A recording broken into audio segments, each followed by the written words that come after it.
Good boy. There's a tail wag. There, you heard my voice, my dog voice. Oh. Good boy. Wait, Yeah. Is this your dog voice? Yes. Okay, so Good boy, Jazz. That's a good boy. welcome to Unconditional. I'm very excited for you all to hear this interview with today's guest. Today we have Giacomo Gianniotti. He is on the hit show Wild Cards on the CW. Very cute show, very fun premise. This is such an incredible story. One of my favorite things about doing this podcast is that I get to meet all of these people that I feel like that are complete strangers when they walk in the door. And by the end of these interviews and this time that we spend talking about our pets, we are like bonded, and I feel like we've seen a different side to this person, these people. And wow, this is such an incredible story. We talk about his dog Jazz. I cannot wait for you all to hear this, and please enjoy. Should we take a moment? Let's take a moment with Jazz. I actually love this idea for starting the podcast with like a little quiet Zen time. So, hello, Jazz. How are you feeling? Is he feeling better? He's good. Okay, good. Yeah. Good boy. There's a tail wag. There, you heard my voice, my dog voice. Oh. Good boy. Wait, Yeah. Is this your dog voice? Yes. Okay, so Good boy, Jazz. That's a good boy. oh, There you go. he's like, I'm doing good. Now he's comfortable. So that is actually, first off, thank you so much for being here. I know I already said that, but I'm going to say it for all to hear because I know you're very busy right now. Giacomo has a show on the CW that is like, it's called Wild Cards. It is I love the premise of this show so much. Like, I think it's such a unique and fun story. It is fun, yeah. So she's an ex-con. Yeah. And you're an ex-cop but you're still a cop. Yeah, no, I'm a detective. Yeah. She's a con artist. She's a con artist. Yeah, I'm sorry, not an ex-con. I'm so sorry. That's not what I meant. She's a con artist. She's a con woman. Well, both technically. Yes. But also has been arrested, so yes. Okay. But because she's a criminal. She's both. Right, exactly. But yeah, she's a con artist. So it's a fun way of like, we have this sort of interesting device that we've created with her being a con artist that she puts on all these different disguises and wigs and accents to sort of make her way into whatever crime we're solving, you know what I mean? So every fun. week. So it sort of has like a conventional sort of procedural route that it takes, which is like, we give you that case of the week, you get to solve it alongside your heroes and figure it out. But then it's like a new twist with her being a con artist, because our way into it is less formal. It's more exciting and funny. Like, we're a comedy, we want to make people laugh. Yeah. So it's just I think that's really special, and I think that like having a new take on a procedural it's so hard to find, and this one I think is really, really fun. Oh, thank you. Really cute. Yeah. So all right, well, I'm obviously, check out the show. You're great on the show. You all have insane chemistry, by the way. It's so good. But we're actually here to talk about We're here to talk about Jazz. Yeah, I'm happy and we're about here to that. talk about pets in general, because that's what this podcast is about. And that is, you were mentioning before, truly one of the reasons I wanted to do this is because, for exactly the reason you said, which was that I feel like when you sort of dive in, start a conversation, a point of entry into a conversation, when it is about pets, when it is about your pet, it like we drop into a different space because they are so pure and unconditional love. Like, we talk differently. And so I have found in my life that whenever you get into a conversation with people about pets, it often leads to like life, love, loss, emotion, like whatever, and everything in between. And so, because I think that's what they bring out in us, because they're the most incredible creatures on earth. I agree. Yeah. So let's start at the beginning. What is your like history in your life? Did you grow up with pets? I did. So I first was raised with my mother in Parry Sound, Ontario, Canada. Wow. And single mom, and we had a cat named Henry, and that was like, I kind of grew up with this cat named Henry, and he was lovely and a part of our family, and he was sort of like one of those cats that was very like no rules. He would leave, he would come back, sort of like outdoor cat kind of a thing. bring home all kinds of like things that he hunted and bring them home as gifts, gross gifts. They're so proud. Thank you, though. but please stop doing this. We know it's coming from a good place, but please stop doing this.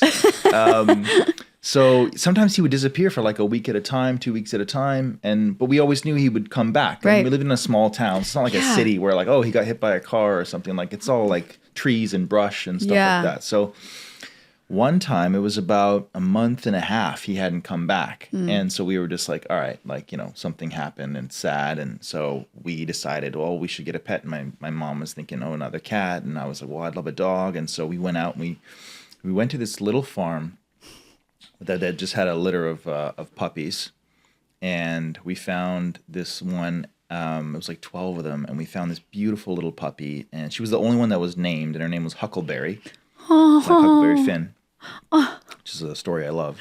Yes. And, and we just fell in love with her, and we're like, that's the one. Like, she's so cute, and we want to take her home. And so it was like cold in a winter in Canada, and all these puppies were in the basement, and they had one of these old fireplaces, like wood burning fire.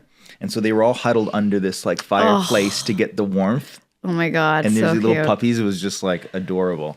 They like set that stage perfectly. Yeah. They were like, and there. God, it's so funny. I haven't actually thought about this in a really long time. So we took Huckleberry home. Yeah. And that night, Henry, our cat, came back. Stop it. It was crazy. What? So we're literally gone to sleep with this puppy. We got a crate. You know, we were told, Yeah, oh, you have yeah, to crate it. We're kind of overwhelmed. It's like first dog for both of us, me and my mom.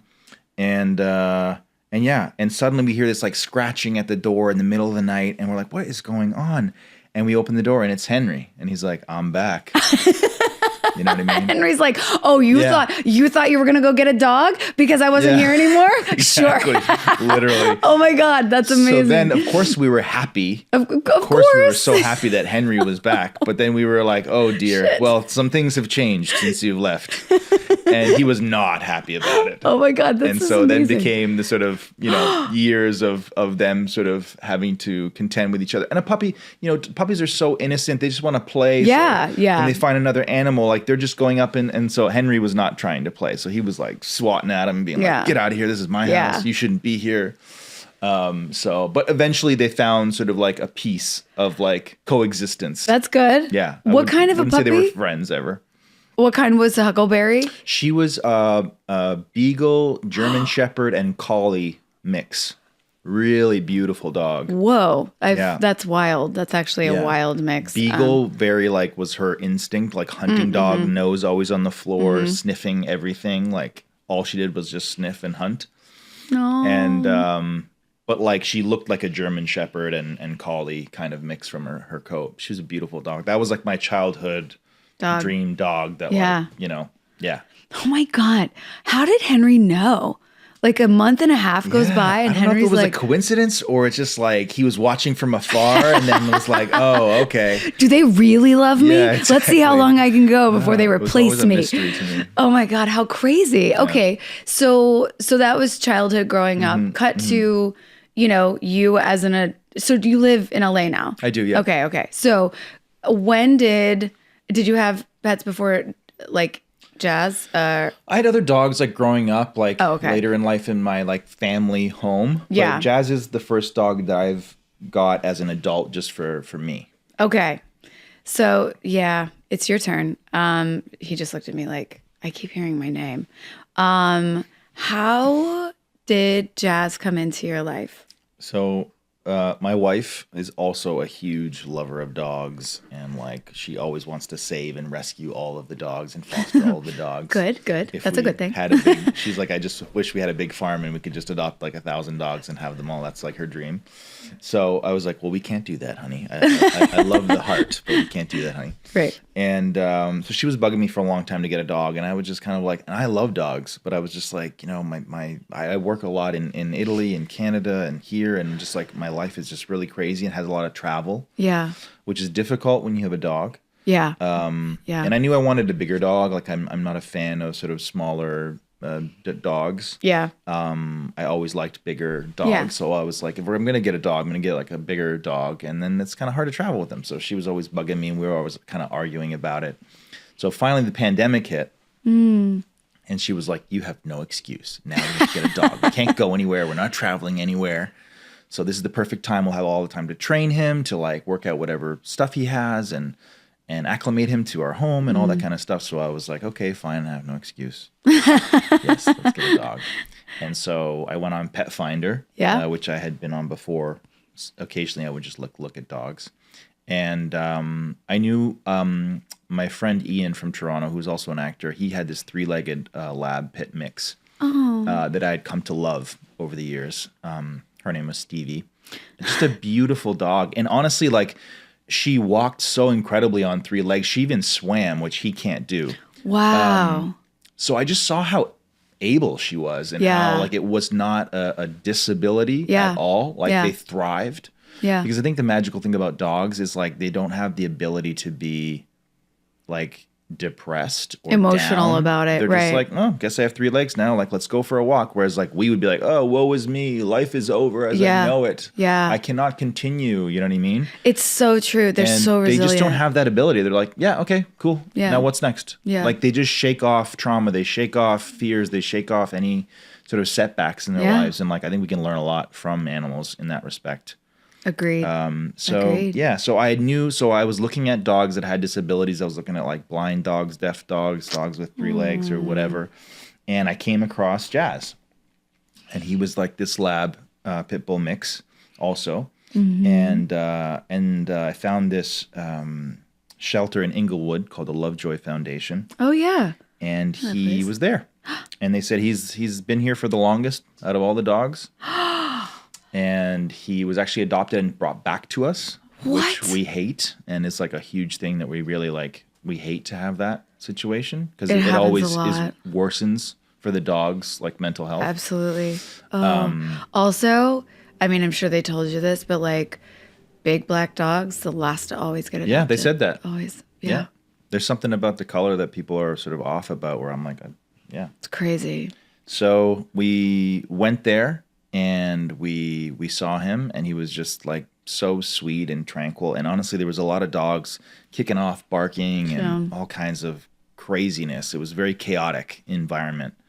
It was kind of one of those like adoption days where they bring all the dogs like out into the front so you can kind of interact with them, and they have handlers. But a lot of them, I don't think were ready to be seen. They needed some like work. They'd clearly been through some really bad things. Yeah. Him included. And he was so calm in this state of complete chaos. And I was like, if you're that calm with all this going around you, when I take you home to my quiet house, like you're going to be, you know, in heaven. Yeah. And you're going to behave like really well if you're behaving like this here. So we scooped him up and I put him in the back seat, and my wife just like cried holding him the entire ride home. She was just overcome with joy, like tears of joy. Oh my God. They really bonded in that. And we always joke, and even with other like pet owners, that there's always like a favorite parent or whatever, and she's definitely the favorite parent. I am second fiddle to her for sure. They do make their pick, I think. Like, yes. Yeah. I call myself the spare human. The spare that's not true. It's not you're the spare human, but there's they mom, and then there's the spare human. Yeah, they do that I'm generally. left with when mom leaves. That's so good. Yeah. So you just knew. I mean, that's like it was like love at first sight with him, and he's just been such a blessing to our life and a joy, and we've had some hard times, my wife and I, in the past 5-6 years. And he helped us through a lot of really hard times. How unconditional love. Yeah, unconditional love. That's what I always say. Well, one of the questions I ask is how has Jazz changed your life, like for the better? Obviously. I think there's something about, like I was talking before about how dogs just sort of like get on with it no matter what happens to them. They just kind of keep it pushing. Yeah. They don't have this sort of mechanism to feel sorry for themselves like we do. So I think that is a constant inspiration to me when I walk with him. I mean, in the beginning when I was walking with him, it astonished me and inspired me. I was like, look at you, like you just have 3 legs and you don't give a shit, and you're just like walking around with your head high, and like, wow, like what the hell do I have to complain about? It really sort of like leveled me and humbled me in that way. But after all these years of having him, I still am that. I still feel that same way, and I'm still blown away by his his attitude and how he goes about life, and it just checks constantly. It just checks my ego and my bullshit and like things that I want to complain about, things that I want to make a big deal about. I just look at him and I go, no. Yeah. Isn't that incredible how they have the capacity to do that? Because it's like, I feel like they're the greatest healers. Like you just talked about, like how you and your wife were going through difficult times and how Jazz was like, and they're not speaking to us. I mean, they are in an energy, in a language, but they're not, it's not like we're having conversations. They're not our therapist, and yet they are like the most connective. That's what you mentioned, like podcast and connection. And that's how I feel about our animals, is that they're like this great unifier that like, no matter what is going on, or when you are in the presence of this being, you're in a place of love. They almost like force it out of us in a way. Absolutely. Freud, who used to, I just discovered this recently and it blows my mind, it doesn't surprise me at all, would bring his chow, he had a chow, into therapy sessions with like people who were dealing with extreme trauma and couldn't, and being able to speak about it and whatever. He'd bring his dog so that would always ease them, make them feel more safe, make them feel comfortable, not judged. And that is where they could like break through whatever they needed to. Animals have been used in therapy for a very long time. Right? Today, I know horses are used a lot in recovery and a lot of different, equine therapy. What, so Jazz, tell me about your like travel, like you're everywhere. I mean, you're doing the show, you're like, and then you mentioned Italy. Do you all film in Italy some? I or you do work in Italy occasionally. I've shot films and television shows there. I speak Italian, and so I also work in Italian. So occasionally I will do a film or a TV show in Italian in Italy. Yeah. And so I'll have to go there for like an extended period of time. So does Jazz travel with you? He does. He travels with me. I need legroom. My wife is very short, so she gets to have him sitting at her feet. Oh my God, and he just lays like this for the whole flight. Yeah. Well, he knows what's up. He also knows he's being included. Just perfect. Does he? How is he on set? Does he go on set with you? Yeah, he's. The thing is, like on set, I have to have like my wife with me, because if I leave him with some people to like go, he's like, oh yeah, he very like wants to connected get to me. you, Yeah, yeah. He has to be like, yeah. So the only reason he's calm is because he's right beside me. Yeah, no, that's all they ever want. If you were like, right? he has to wait here and we're going to be over there in that room, he'd not be cool with that. Linus is my dog. He'd be the crying. exact same way. Oh my God, he loses his mind. Like the first couple of times I discovered it, I was like with a friend one day, and literally he had just done his business on the street, and so I picked up his poo and I was taking it across the street. There was a trash can.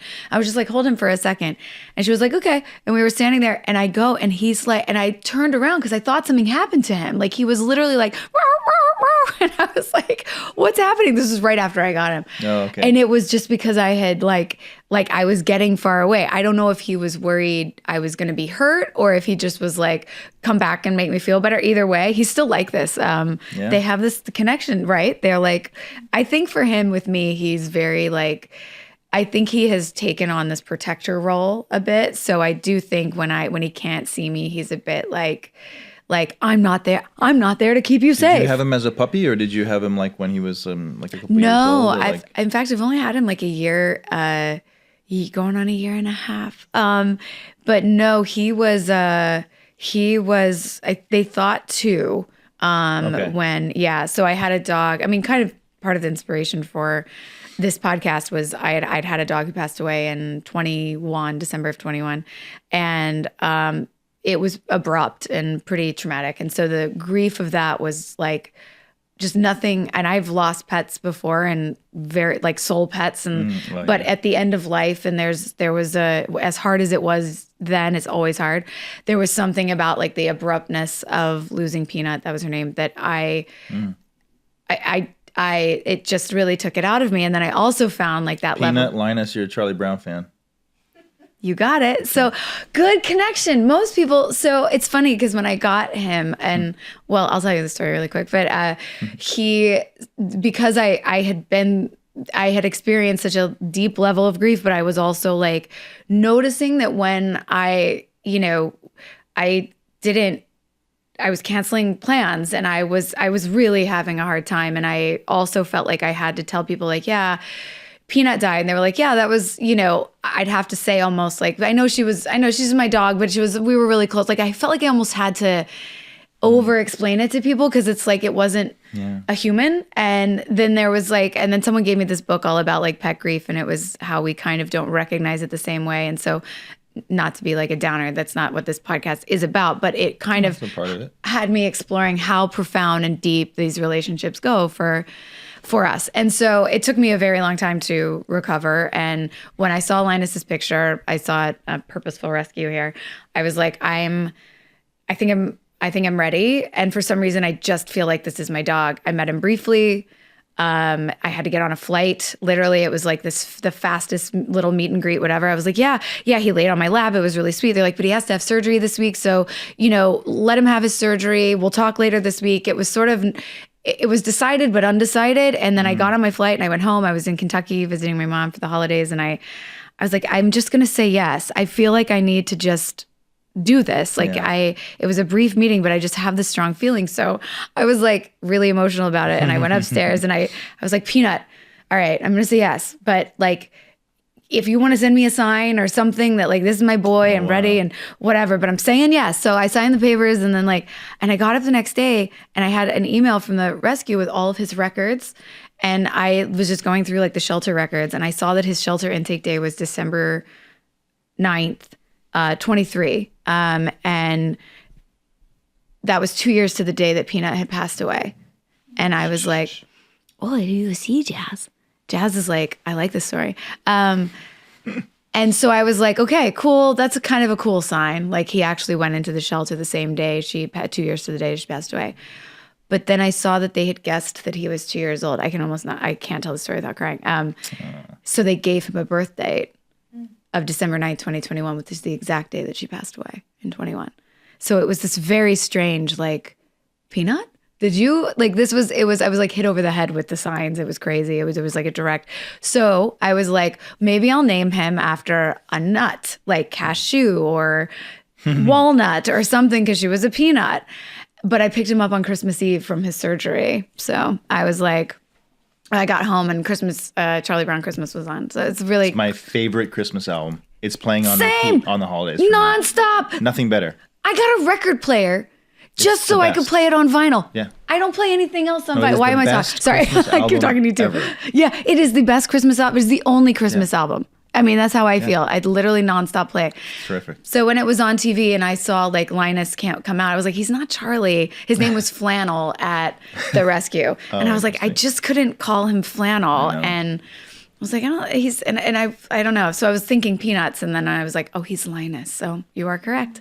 That's the whole story. I love that this is your interview and I just told my entire story. But anyway, so that's how he came into my life. But I do believe he is my protector. Like he is, like Peanut was like this absorber. Like if I was like having an emotional day, she would almost take it on. Like she would have like a stomach ache later or something. Like she would feel my energy. So I had to be very careful about like she was a good check-in for me to be like, okay, I don't want you to feel my anxiety and what I'm going through right now. So how do I need to get out of this? He's so perceptive as well. Like if I'm down, or especially with my wife, he has a really special connection with my wife. But like she notices certain things about her. Like he'll just like go to her and lick her or be by her side and stuff. Right. And like it's just an amazing emotional support. He's so intuitive. They can sense those things. Yeah, they sense those things. They can also sense it in other dogs too. Like they know when like somebody's hurt or somebody.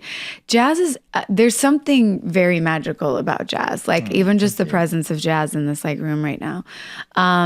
That's really sweet. So one thing, I mean, I know we kind of touched on this, but I ask people is if Jazz, well, two things. You don't have to answer them, but like if Jazz had an occupation in the world, what his occupation would be. Yeah, or maybe like a bouncer. Yeah, like he's good at security. Yeah, he checks you at the door. Yeah. Oh my God, he's that's not letting you in. Josh is looked at me. He's like, "That's right. I will. I When will." someone comes to the door, he has something to say. So he's like, no, you're not allowed in. I buy that because I also he's very cool and calm. You know how bouncers they stay calm until like Absolutely. that button is pushed and then they'll do what they need to do. Yeah. But like until that point, they are calm, cool, de-escalators. That is their job. Yeah, Jazz, you would be a that's it. masterful bouncer. What would Jazz, if Jazz were a modern day like a celebrity in the world, who would Jazz energetically be? Oh my God. I know. Well, that's why I said Perplexed you by don't this have to question. I don't answer. know.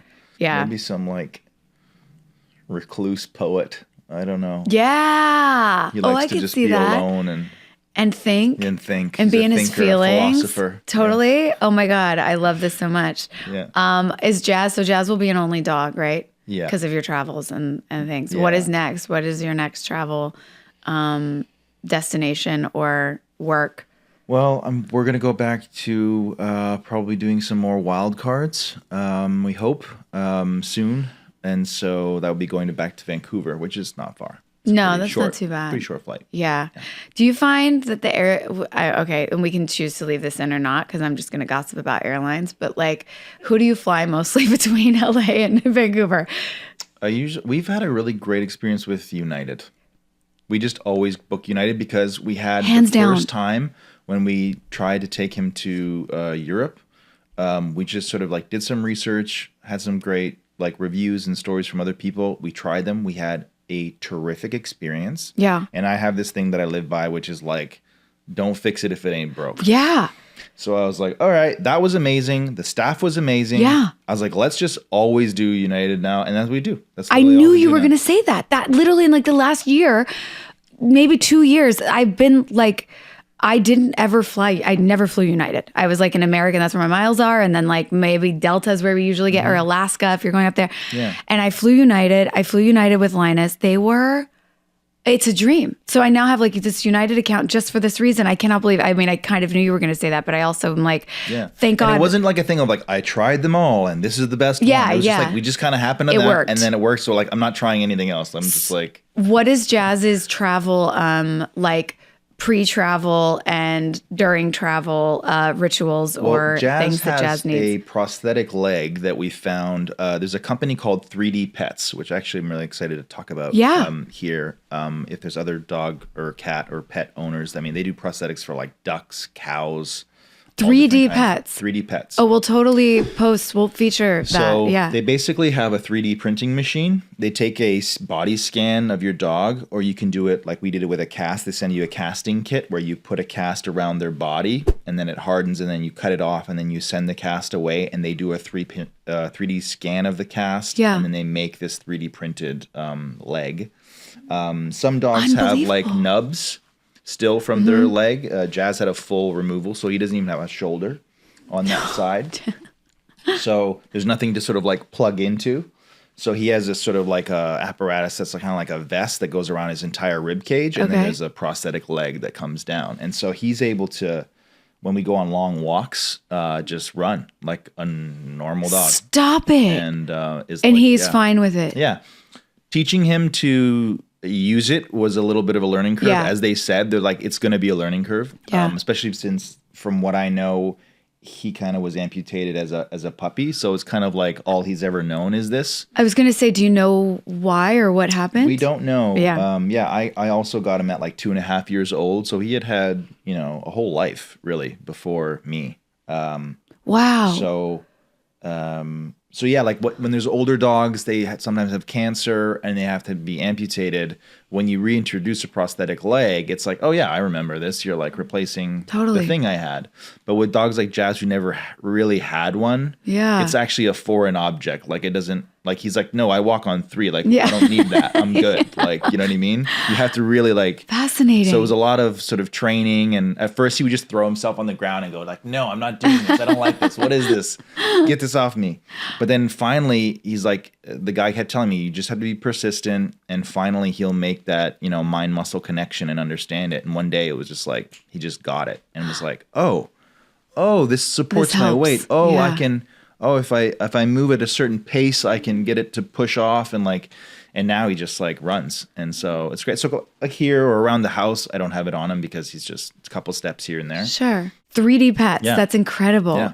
I've never dealt with the amputation thing. I did have my bulldog the last 2 years of her life. She was paralyzed in her back leg. So, but she still had her legs. So it was like wheels. She loved, again, just like, they do stuff like they that. They adapt.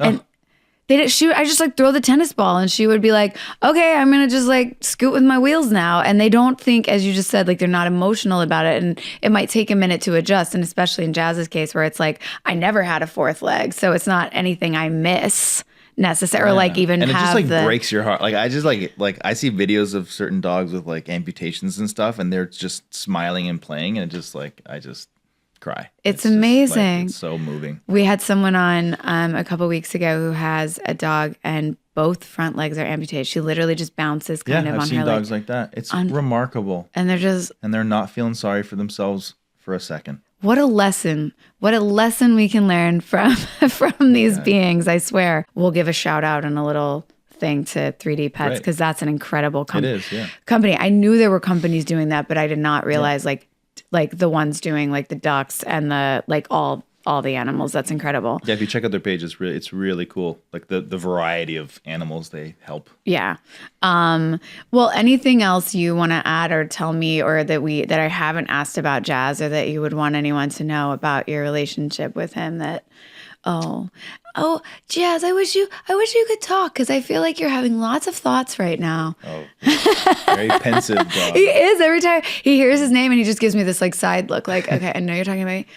I'm gonna guess it's good stuff. And so yeah. What else can I say? I think the thing that having Jazz has taught me a lot of, which has been such a gift, is that like there's days where maybe you just want to stay in bed all day and you're not feeling great, or you're depressed, or you're sad, or something's bad happened. And it's like he still needs to go for a walk. Mm-hmm.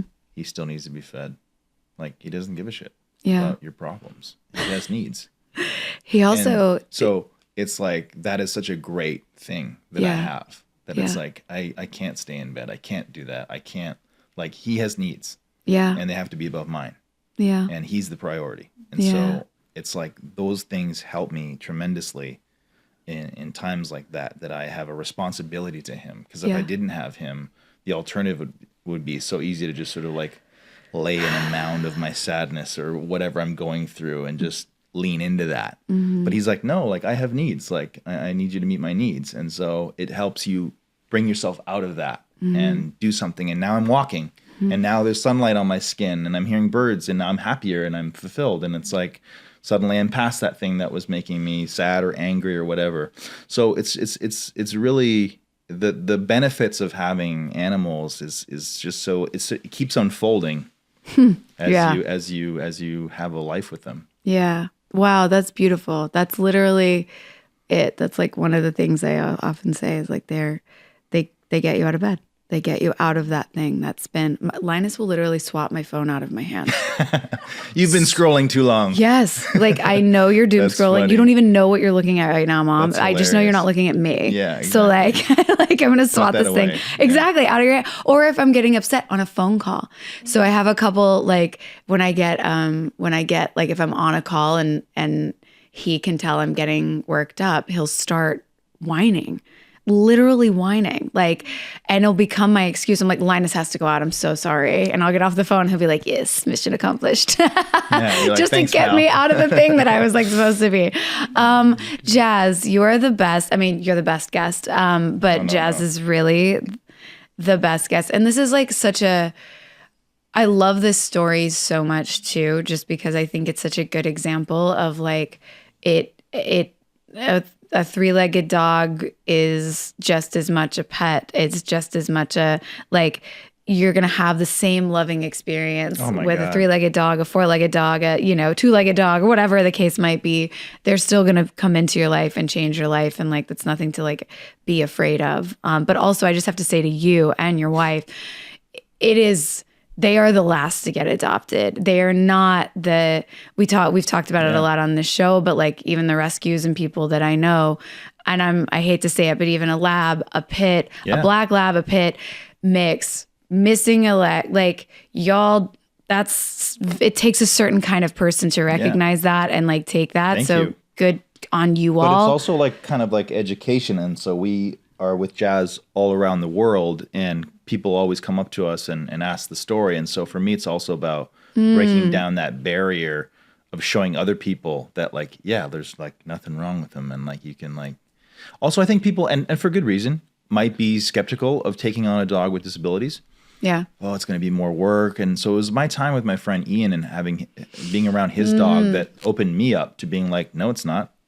She goes on walks and does everything a normal dog does. It's not more work. It's the same amount of work. Right. And now you're passing that along. Exactly. You're passing that along to people you meet who see you and they think like, that's like, it's so truly like, that is how we change. Think about that on like a bigger scale, like of like, in a greater sense, like we fear the things we don't know. We fear the things we don't know about, right? Of course. And then you see you in this situation and you tell this story and somebody might hear this podcast and you've now gone and changed all these minds. Like it's all because of Jazz. Like I always say, it always goes back to the animals, but it does take a certain kind of human.